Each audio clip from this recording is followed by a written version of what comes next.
Assalamualaikum warahmatullahi wabarakatuh. Waalaikumsalam warahmatullahi wabarakatuh. Halo kawan pajak, berjumpa lagi dengan saya Prasida, ditemani dengan Saya Arif. kami dari penyuluh KPP Badora. Berjumpa lagi di kelas pajak. Kali ini kita akan membahas apa Pak Arif? Iya, ini langsung masuk atau Enggak, gimana nih? masih Saling, perkenalan juga. ya, saling menyapa dulu lah. Kita Iya, belum ya kita ya. iya. Selamat datang di Pot edukasi perpajakan daring KPP Badora. Badora.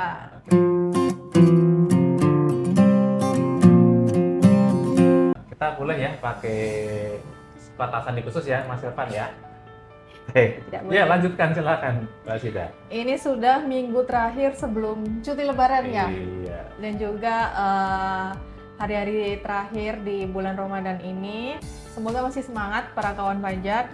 Di sini kami akan membahas series masih sambung persambung ya. iya. Masih dalam Serial series PMK 81 ya PMK 81 khususnya kali ini provisinya pembayaran. Lebih khusus lagi kita akan membahas pemindah bukuan dan pengembalian. Kenapa sih Pak kok sekarang Iya. pemindah bukuan dan pengembalian ini kenapa seperti jadi satu kesatuan gitu Pak? Iya. Baik, mungkin melanjutkan ya apa yang disampaikan kita ya kawan pajak bahwa sesuai dengan langsungnya ya implementasi konteks ya, dan untuk implementasi konteks tentunya kita berdasarkan dengan dasar hukum. Nah, dasar yang kita gunakan PMK 81 yang kita kenal sebagai apa? Omnibus PMK. Jadi semua ketentuan perpajakan diatur semua di sana. Jadi kita cukup belajar satu PMK saja. Begitu ya Mas Elvan kemarin ya. Nah, di situ. Nah, kali ini kita masih bahas nih bagian kecil dari PMK 81 terkait konteks, yaitu khusus tentang apa tadi? Pemindah bukuan dan pengembalian pajak yang tidak seharusnya berutang. Kenapa kok dua bab yang kita bahas di sini? Karena untuk PPK jika tidak bisa diajukan karena sekarang banyak keterbatasan ya, tidak, maka kita dapat mengajukan tadi pengembalian pajak yang tidak seharusnya berutang. Jadi untuk PPK dan PSTT kita sebutlah adalah dua kesatuan yang tidak terpisahkan seperti Prasida dengan ayahnya. Mungkin untuk sedikit refreshment ya. Jadi untuk pemindah bukuan ini apa sih? Jadi proses pemindah bukuan adalah untuk memindahkan ya penerimaan dari akun A ke akun yang B. sebenarnya. Mungkin ya. karena kesalahan dari manusianya waktu human error, salah KJS seperti itu. Tapi kenapa sih sekarang kok dibatasin gitu ya? Mungkin para wajib pajak masih bingung, ini saya masih punya setoran ini belum setoran di 2024 belum digunakan, bisa nggak di PBK kan di Kortex gitu ya? Kenapa sih sekarang tidak semuanya bisa di PBK kan? Karena memang kalau kita lihat sendiri waktu pelaporan SPT di Kortex, untuk melakukan pembayaran itu hanya dibuka dua opsi ya Pak ya. Betul. Melalui kode billing dan ya, juga satunya deposit seperti itu. Nanti bagaimana nanti akan kita kupas lebih dalam seperti itu ya. Iya. Atau mungkin ini tidak ya terkait pemindah bukuan tadi ya, apa yang dimaksud dengan pemindah bukuan, pemindahan ya dari penerimaan negara dari yang tadinya salah menjadi yang benar. Tapi kita juga harus pahami bahwa bukti PPK yang di-create ya dari permohonan PPK ini juga berfungsi sebagai alat pembayaran atau bukti pembayaran yang sah gitu ya. Dan juga terkait berlakunya PMK 81 dan Kortex ya mulai Januari 2025 kita kenal adanya deposit pajak, di mana ketika kita akan membuat atau menyetorkan deposit pajak juga dapat melalui PPK. Kemudian juga ketika kita akan menggunakan deposit kita yang kita punyai, saldo deposit yang ada, maka juga menggunakan mekanisme pemindah bukuan. Ya. Mungkin sekarang kita bahas dari saluran permohonan PBK dulu ya Pak ya. Untuk saluran permohonan PBK, kalau misalnya dulu di 242 bisa manual seperti itu ya, bisa pos. Kalau di PMK 81 sekarang pemindah bukuan ini bisa diajukan berdasarkan permohonan wajib pajak ataupun secara jabatan, berarti dikerjakan oleh petugas pajak seperti itu ya.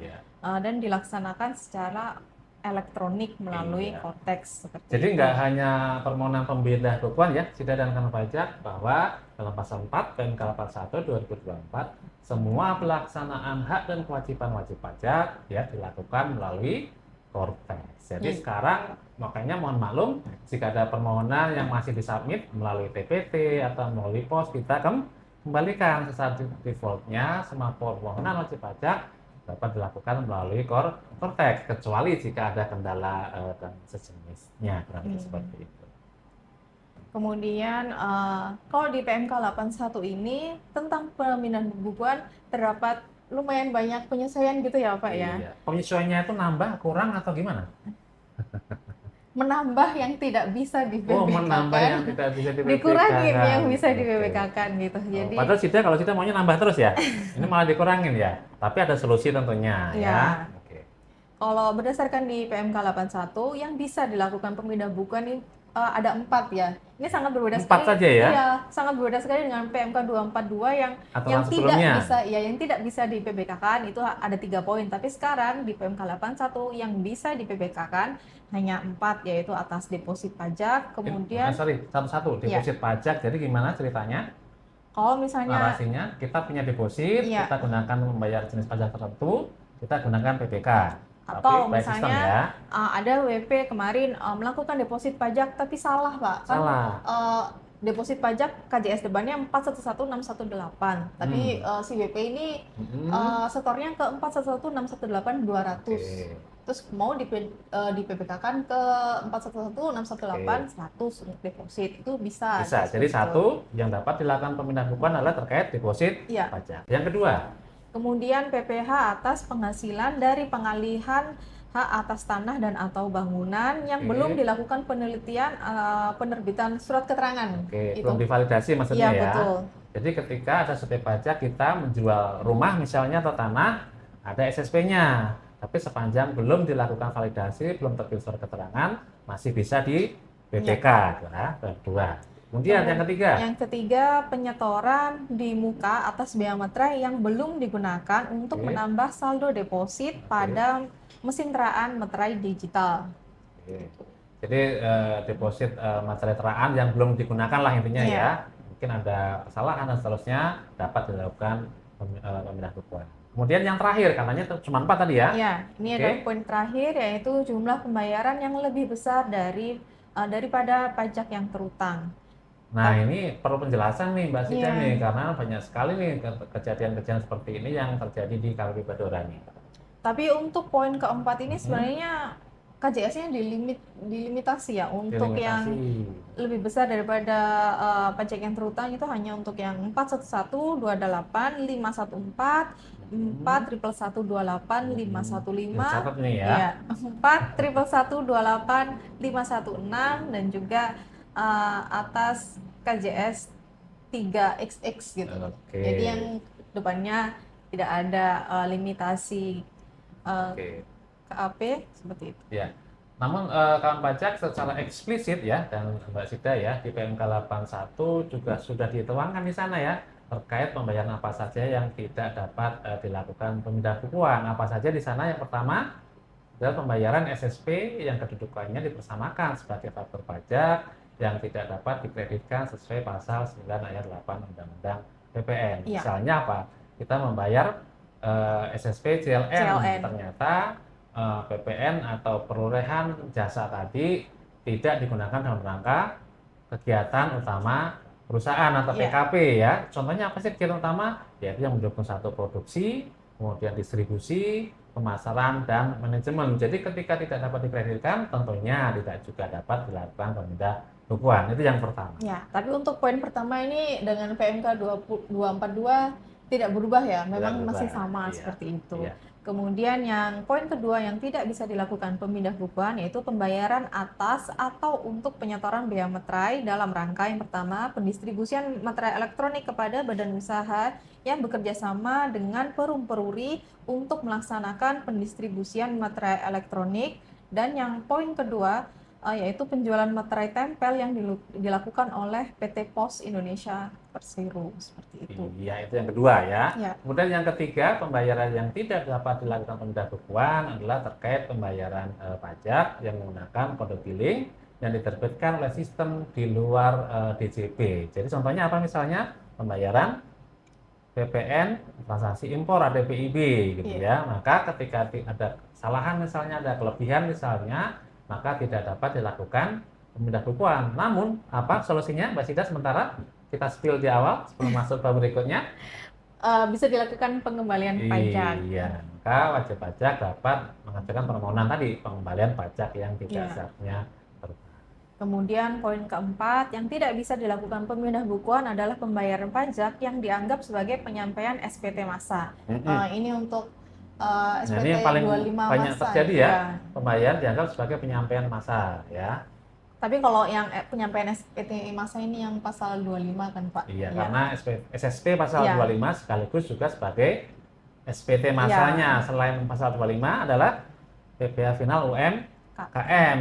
Ketika kita store maka juga berlaku sebagai pelaporan. Jadi Iya. itu tidak dapat Pindah dipindah bukukan. bukukan. Ya, untuk yang poin 5 itu juga yang sering Iya. dialami oleh wajib pajak yang masih bingung, yaitu yang tidak bisa dilakukan pemindah bukuan adalah atas pembayaran pajak yang dianggap sebagai satu kesatuan dengan penyampaian SPT. Satu kesatuan dengan Iya. penyampaian SPT. Yang sebelumnya apa? SSP Dianggap- sekaligus sebagai SPT. Iya. Kalau yang nomor 5 ini Dianggap satu kesatuan. SSP-nya satu kesatuan dengan SPT. Apa sih contohnya misalnya? PPh pasal 23, Iya, pasal ada 21, SPT masanya, iya. ada SSP-nya ya. PPh pasal 23 berarti dia dianggap sebagai satu kesatuan dengan SPT unifikasi seperti itu. Ini yang masih kawan pajak mungkin belum terbiasa Iya, gitu ya Pak, yang transisi masih ya, perubahan yang cukup betul. fundamentalnya di sini. Baik. Kemudian yang keenam boleh dilanjutkan, Mbak Sita? Yang keenam adalah pembayaran pajak yang sudah diperhitungkan dengan pajak terutang dalam STP, SKP KB, SKP KBT, SKP PBB, STP PBB, SPT pajak terutang, dan SK pembetulan, SK keberatan, SK persetujuan bersama, putusan banding, serta putusan peninjauan kembali yang menyebabkan jumlah pajak yang masih harus dibayar bertambah seperti itu. Iya. Jadi tadi sampaikan ya rekan pajak terkait apa yang dapat diajukan permohonan pemindah bukuan dan apa yang tidak dapat ya diajukan. Kemudian tadi berbicara tentang pemindah bukuan yang dilakukan atau diproses melalui permohonan. Selain permohonan rekan pajak, pemindah bukuan juga dapat dilakukan secara jabatan. Ini juga memperluas ya ketentuan sebelumnya ya Mbak Sida, bahwa dalam PMK 81 tahun 2024 maka pemindah bukuan juga dapat dilakukan secara jabatan. Artinya gimana? Langsung dilakukan oleh KPP. Nah, mungkin bisa dijelaskan Mbak Sita apa saja sih pemindahan bukuan yang dapat dilakukan secara jabatan oleh KPP? Terdapat 6 poin Ada 6 untuk poin, ya. pemindahan bukuan yang dapat dilakukan secara jabatan. Yang pertama adalah bukti PBK yang terdapat kesalahan dalam penerbitannya. Ini bisa dilakukan. Oh, bukti PBK-nya salah, sudah maka terbit. bisa betulkan secara jabatan Jabatan. oleh KPP. Kemudian berdasarkan data dan informasi perlu dilakukan pemindahan bukuan seperti itu. Nah, ini tentunya memerlukan regulasi lebih lanjut Iya, ya. betul. Oke. Kemudian deposit pajak untuk melunasi utang pajak yang masih tersisa pada saat dilakukan penghapusan NPWP. Tapi khusus pada saat apa? Penghapusan. Penghapusan NPWP. Jadi ketika ada permohonan penghapusan NPWP sudah mau dihapus, ternyata Masih ada misalnya deposit ada gitu. deposit misalnya, maka bisa dilakukan pemindahan bukuan secara jabatan jika ada utang pajaknya. Iya. Yang keempat masih berhubungan dengan penghapusan. Ini adalah deposit wajib pajak yang dilakukan penghapusan NPWP karena penggabungan usaha Iya. ke wajib pajak hasil penggabungan usaha. Iya, karena proses merger tentunya ya, PTA tambah PTB gabung ya, mempertahankan salah satu misalnya, maka ketika PTB yang akan dihapuskan tentunya tadi melalui proses penghapusan NPWP, maka tadi juga dapat jika punya deposit, maka dapat dilakukan pemindahan bukuan secara jabatan. Masih ada lagi, Mbak Sita?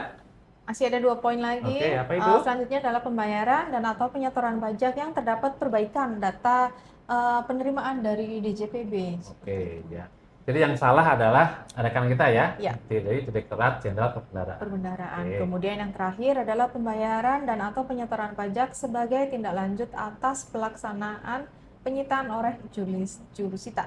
Iya, jadi ketika wajib pajak punya utang pajak sudah jatuh tempo, sudah dilakukan tadi surat teguran, surat paksa, ya, kemudian dilakukan penyitaan atau blokir rekening, maka juga dapat dilakukan pemindahan bukuan secara jabatan.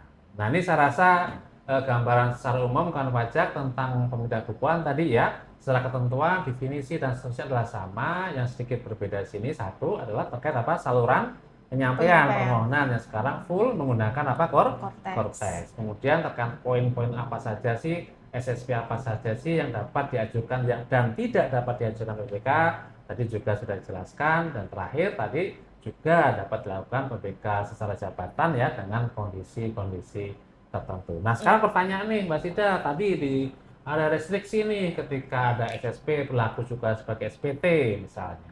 Ada SSP yang menyatu dengan SPT, ternyata kok ada nih kelebihan jumlahnya, salah ngitung admin pajaknya harusnya tertang 100, terbuat atau kita setor 150. Nah, apa solusi yang bisa dilakukan oleh wajib pajak? Apa Mbak Sida?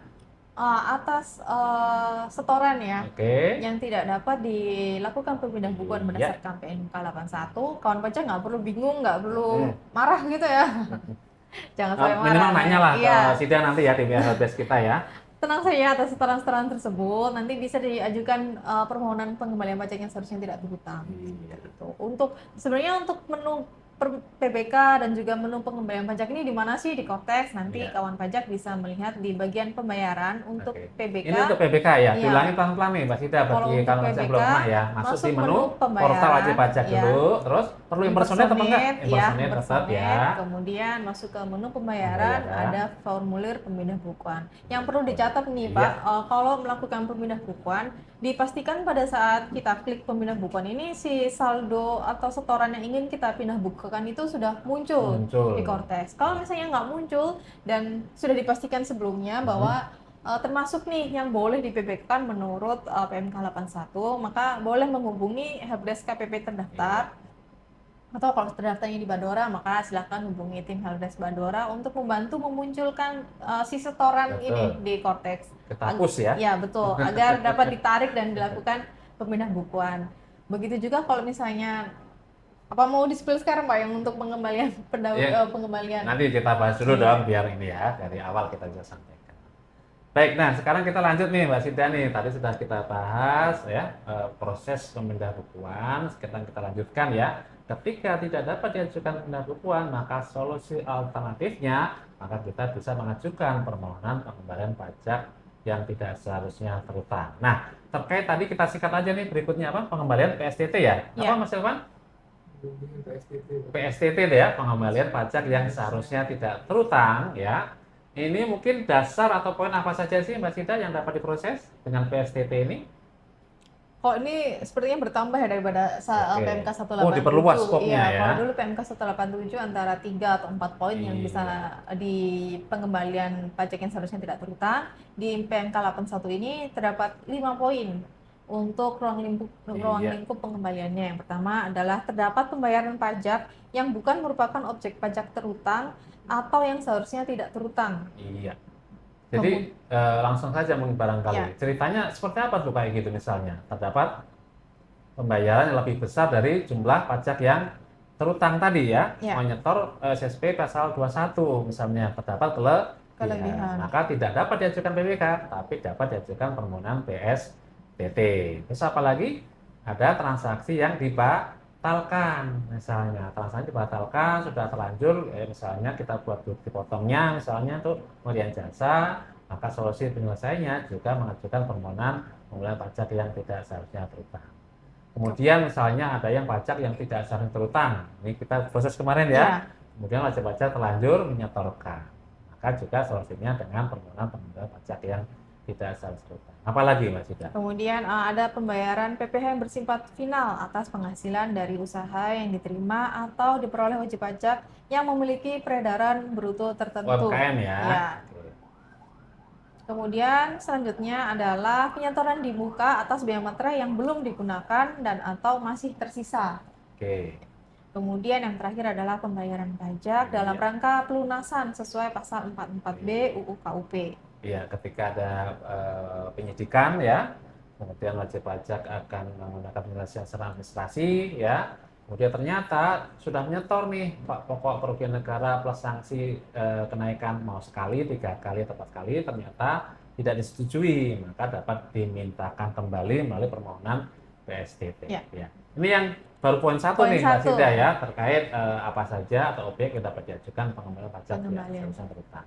Kemudian yang kedua apa, Mbak Sita? Yang kedua adalah terdapat kelebihan pembayaran pajak oleh wajib pajak yang terkait dengan pajak dalam rangka impor. Impor, iya. Ini juga menyambung tadi ya, Ya, ketika ada transaksi terkait impor, kita bayar PPh-nya impor, PPN impor melalui PIB.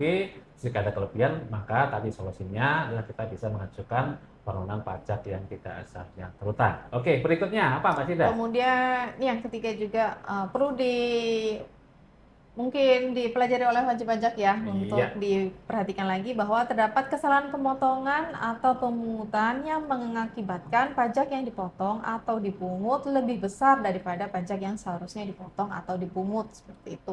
iya. Jadi tadi konteksnya ya terkait ketika menyusun bukti Bukti potong, kemudian lari potong. ke SPT, kemudian terkait kode pilih dan seterusnya. Jika ada kesalahan dan jumlahnya lebih besar, maka solusinya sekali lagi tidak dapat mengajukan PPK, melainkan dengan tadi mengajukan permohonan pengembalian pajak yang tidak sah.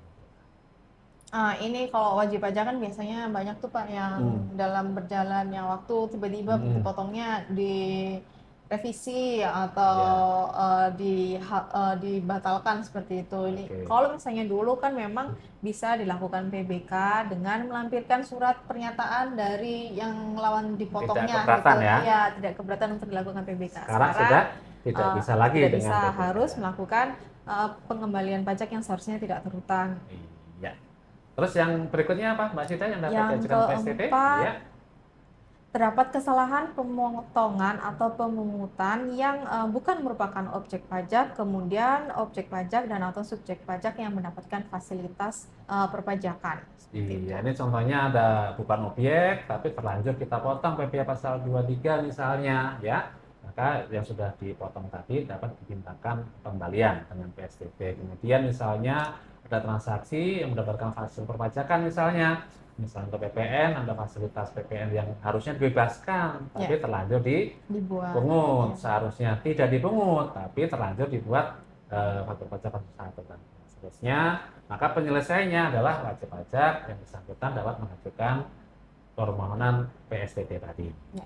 Ya, Kemudian yang kelima sekarang adalah terdapat kelebihan pemotongan atau pemungutan pajak penghasilan terkait penerapan P3B bagi SPLN atau subjek pajak luar negeri. ya, ini juga merupakan ketentuan yang lama ya Mbak Sida.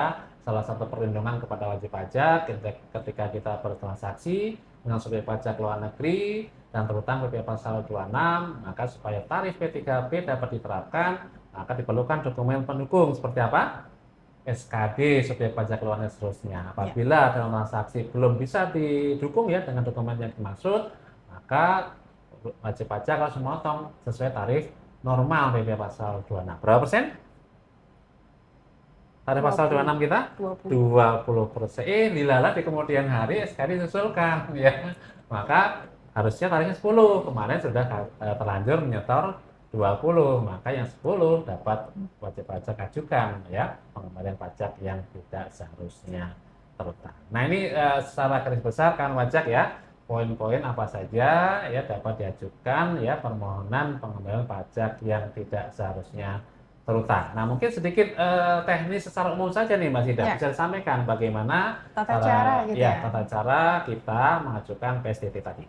Sama, login dulu pakai PIC. Kemudian apabila ini badan ya, masuk PIC, kemudian impersonate ke badan, masuk ke menu pembayaran, kemudian pilih formulir restitusi pajak. Seperti itu.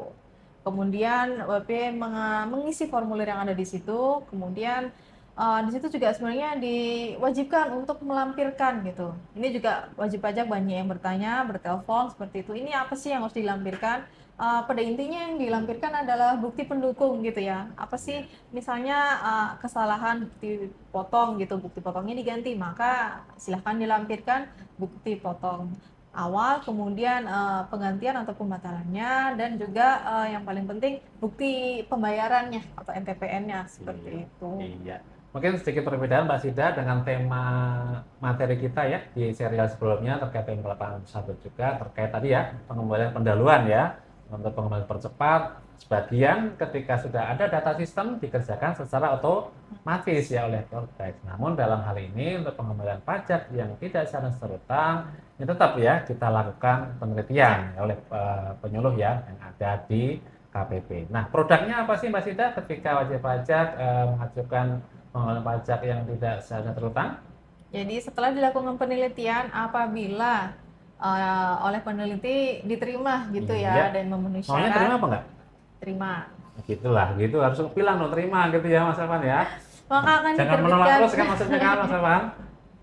maka akan diterbitkan SKPLB atas pajak yang seharusnya tidak terutang. Tapi jangka waktunya nih perlu di notis juga oleh kawan pajak bahwa jangka waktu untuk permohonan pajak permohonan pengembalian pajak yang seharusnya tidak terutang adalah 3 bulan sejak permohonan diterima oleh KPP atau sejak permohonan disubmit di Kotex seperti itu ya. Jadi setelah 3 bulan diterima maka terbit SKPLB. SKPLB ini nggak langsung masuk ke rekening wajib pajak ya. Iya, proses dulu ya. Proses dulu ada 1 bulan untuk dikembalikan melalui SKP KPP. Nanti kalau misalnya sudah mendapatkan SKPLB-nya, maka wajib pajak ini juga yang perlu diperhatikan lagi bahwa silahkan dilakukan update nomor rekening Oke, di nah itu Kotex perubahan yang gitu ya. cukup signifikan Iya, juga ya. iya. Nanti setelah SKPLB ini terbit, maka dari KPP pun ini juga poin penting juga Pak.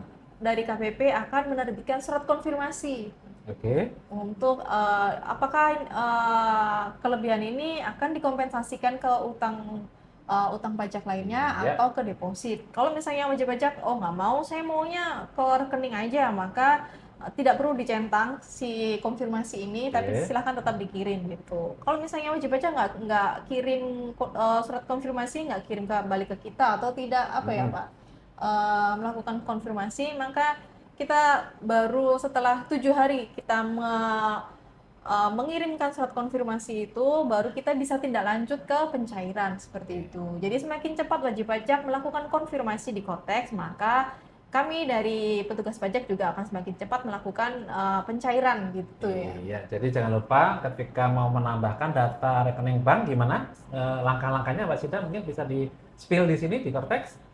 Dia berarti sama masuk ke PIC, Impersonate dulu impersonate kita, ke ya. akun badan, kemudian di bagian profil perubahan data, Oke. nanti ada di situ. Data Nanti bank dikirim ya. Oke, boleh banyak nggak banknya? boleh nggak? Saldonya atau nomor rekeningnya? Digit angka rekeningnya Mas Elvan, Bu, ya kan? Saldonya juga banyak, amin gitu ya. Karena tapi ini juga yang banyak sekali yang harus diperhatikan oleh wajib pajak ini ya. Iya dong, ini kan sehari-hari tugas kita nih, Iya. supaya wajib pajak tidak salah. Jadi ketika men-submit sekali langsung bisa Ya. proses sampai selesai gitu Mbak Siti. Pada saat ubah atau menambah detail bank, nah, jadi ini karena nomor rekening, nama rekening seperti itu kan dilakukan secara mandiri oleh wajib pajak ya. Oke. Jadi tolong dipastikan sudah sesuai dengan lembar pertama buku rekeningnya. Kalau Sama misalnya persis ya? Iya bersih. Kalau misalnya ada titiknya silahkan dipakai titik. Kalau Ada spasi? misalnya ada spasi ya jadi dipakai spasi Ada strip? gitu. Iya, pokoknya sama persis dengan Harus yang sama ada persis, di ya? kalau misalnya salah atau nggak sama nanti takutnya ditolak oleh KPPN. Karena seperti data itu. perbankan yang dimiliki oleh wajib pajak link ya ke Iya. KPPN. Jadi datanya adalah satu, begitu salah walaupun salah titik tadi akan tertolak. Nah, ini Iya. hobinya Mbak Sida Ya, ya. jadi pada saat update rekening bank itu juga perlu dilampirkan ada juga file untuk upload lampiran itu silahkan dilampirkan lembar pertama buku rekening Untuk konfirmasi nama Ya, rekeningnya. seperti itu. Baik, jadi secara keseluruhan kan pajak terkait materi kita pemindah bukuan dan pengembalian pajak yang tidak berutang walaupun masih kulitnya nih ya, Ya. Mas Silvan ya. Mudah-mudahan dapat memberikan dorongan ya kita untuk mempelajari lebih dalam, membaca lebih detail terkait PMK 81 tahun 2024 yang ada berapa halaman? 600-an. Nah, mungkin sebelum kita tutup nih ada berapa kiat, berapa permasalahan barangkali selain nomor rekening dan seterusnya. Nah, terkait pemindahan bukuan kantor pajak gimana untuk wajib pajak yang terdaftar di Badora yang menggunakan mata uang asing misalnya, maka permohonan PPK harus dilakukan dengan mata uang yang sama. Kalau dalam pembukaan bunga dolar ya PPK ke dolar juga, nggak bisa ke rupiah. Kemudian siapa yang mengajukan permohonan misalnya untuk bukti foto dan seterusnya, ini adalah diajukan oleh wajib pajak yang identitasnya tertera dalam bukti pembayaran yang kita submit. Terkait PPK itu barangkali catatan yang juga harus kita perhatikan untuk menambah dan sekaligus menutup kiat-kiat kita untuk pendahuluan pengembalian PSTT apa Mbak Sidat? Tolong di ini kalian. Tadi sekali nomor rekening terus kita pastikan. Kemudian satu lagi ya, untuk mengajukan PPK ataupun PSTT ya adalah harus melalui Kortex. Jadi mohon untuk tidak lagi ya kawan pajak ya mengajukan permohonan apapun itu ya Secara manual, ya. baik datang ke PPT ataupun melalui pos. Jadi kan semua sekarang sudah melalui Kortex. Bagi kawan pajak yang belum melaporkan SPT/OP tahunannya, silahkan segera dilaporkan gitu ya sebelum mudik seperti itu. Ya. Apabila ada kesulitan, boleh menghubungi Kawan Bladora untuk wajib pajak di KPP Bladora tentunya ya. Atau ada pertanyaan, boleh menghubungi kami di WA kita 08 111 330 053. Mungkin begitu saja untuk kelas pajak materi pembahasan probis pembayaran di PMK tentang 81 ya, PMK 81 lebih khusus lagi pemindahukuan dan pengembalian pajak yang seharusnya tidak terhutang. Saya bermanfaat Sida, ya. Amin. Saya Arif ya. Kami pamit undur diri, sampai jumpa Terima pada kasih. kelas pajak lainnya. Oke, terima kasih. Sampai jumpa.